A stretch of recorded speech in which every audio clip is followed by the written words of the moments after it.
আমি আসছিলাম রাস্তা দিয়ে, দেখলাম কয়েকটা মাটির বাড়ি, দুটো বাড়িতে দেখলাম বিজেপির পদ্ম আঁকা আছে, আর একটা বাড়িতে দেখলাম তৃণমূল কংগ্রেস জিতবে তাই জোড়া ফুল আঁকা আছে।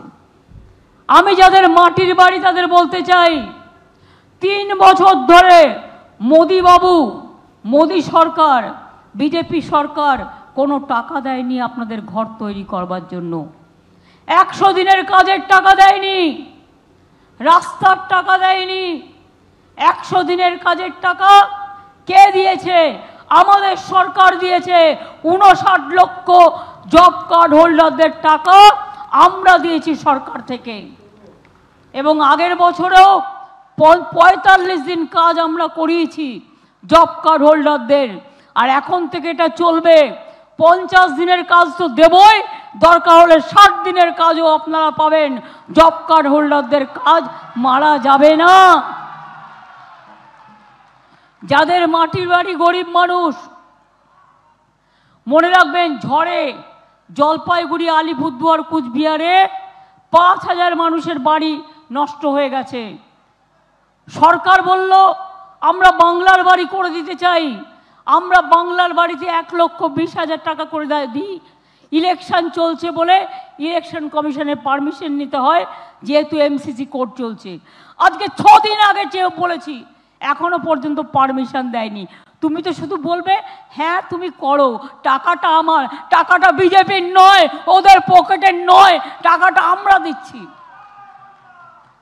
11 লক্ষ বাড়ির লিস্ট আমরা পাঠিয়েছিলাম কেন্দ্রের কাছে, সমস্ত স্কুটিনি করে।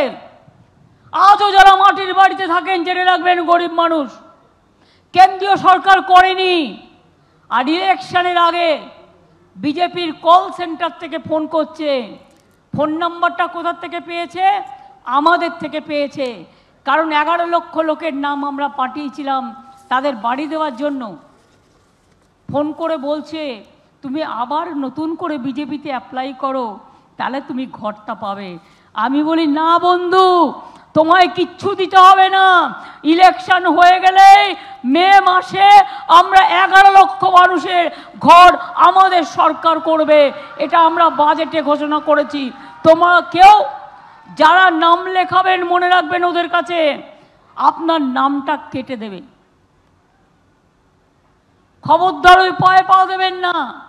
মাটির বাড়িতে যারা এখনো পদ্ম ফুল আঁকছেন তাদের বলি, ওটা পদ্ম নয়, গদ্যও নয়, ওটা হচ্ছে ভাওতা, ওটা জুলুমবাজি, ওটা ঝুমলাবাজি।